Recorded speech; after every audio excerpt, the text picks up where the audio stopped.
Dear viewers, welcome to the analysis of YOLENO TV. I hope you're well from wherever you're watching this channel. I would like to start by appreciating everybody who is making this channel grow. If you wish to support us, please subscribe to our channel and give this video a like. Now, dear viewers, for the past close to 2 days, I've been cagey about this narrative that was being introduced regarding CHEBUKATI's health.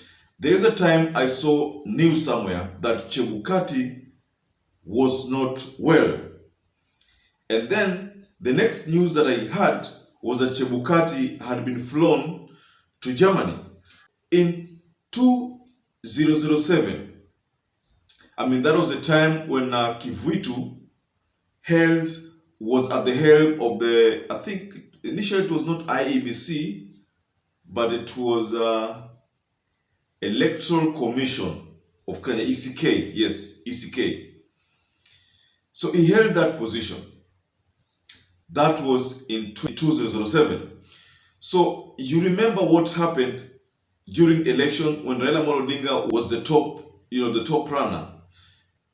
Kivuitu did something to Kenyans that literally affected his health. On the last day before the pronouncement of the winner, Raila Amolo Odinga was ahead by close to 1 million votes. Kibaki was trailing Raila Amolo Odinga by that margin. And then all of a sudden, things changed. And Kibaki was ahead, and Raila Amolo Odinga was now the first runners-up. Then, the next thing that followed is that Kivuitu announced Kibaki as the winner. At the same time of this announcement, at the State House, ilikuwa ile inauguration inaendelea. I think you remember that incident very, very well. I'm just trying to jog your mind a bit. But let's get back to 2022. We saw a repeat of the same. But this same round, Kenyans were calm.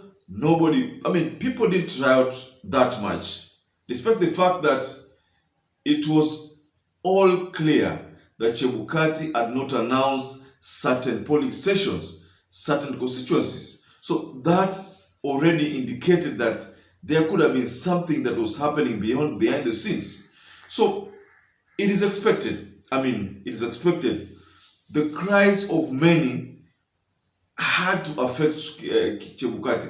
The cries of many Kenyans now, they had to affect CHEBUKATI because, mind you, things are not going well. Probably, maybe with CHEBUKATI, he thought that manifesto of Kenya Kwanza was the best, was God sent. He could be regretting. The same to Martha Koome. Martha Koome could be regretting. Because when they thought that the manifesto that was being fronted by the Kenya Kwanza was a God-sent one, Kenya Kwanza, what they have done is that they have literally thrown that manifesto under the bus and decided to come up with their own manifesto, a new one which Kenyans were not aware of. In fact, this new manifesto that they are creating now is what Kenyans are getting shocked of. I've seen so many people complaining online. So the news that we got, and I literally think these are confirmed news, ni kuwa CHEBUKATI sasa ako German, and the health condition of CHEBUKATI is not good. That is the reality.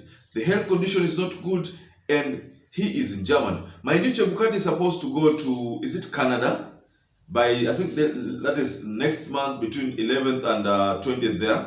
CHEBUKATI is supposed to go to to Canada, and do presentation on his take on the server issue. There's a time I did an analysis regarding the same here that CHEBUKATI said he's been nominated for those people who are supposed to present to the world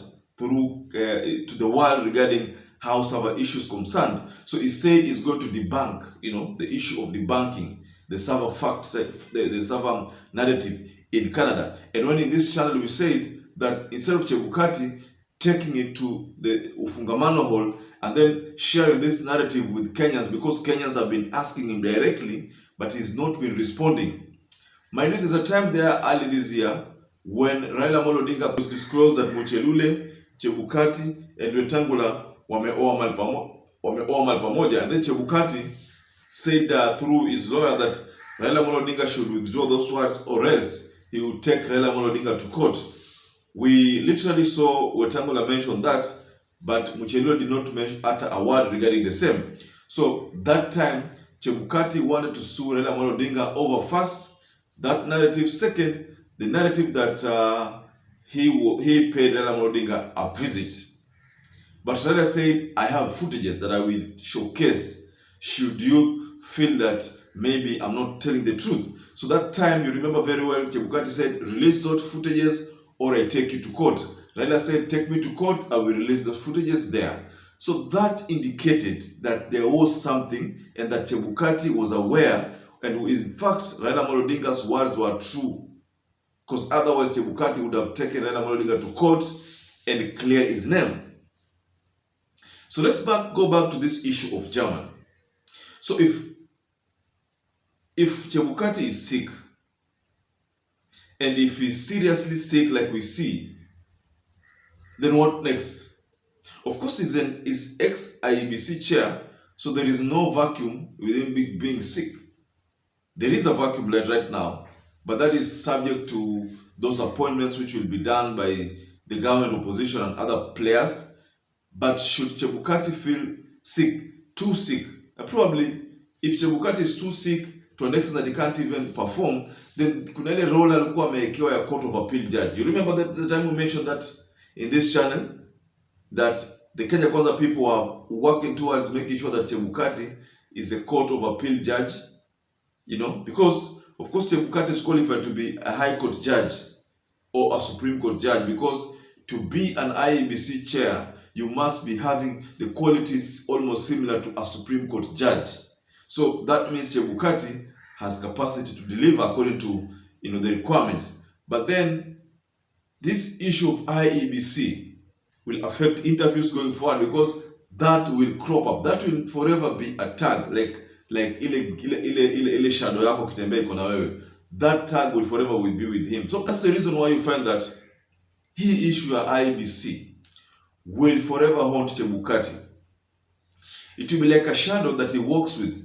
You know, when you're walking somewhere, you know, when it's sunny, and then you find that there's a shadow, your shadow, and anywhere you go, that shadow always follows you. So the same thing that we are saying in this scenario, that Chebukati also shadow yake itamfuata, you know, itamfuata huku akienda huku itamfuata.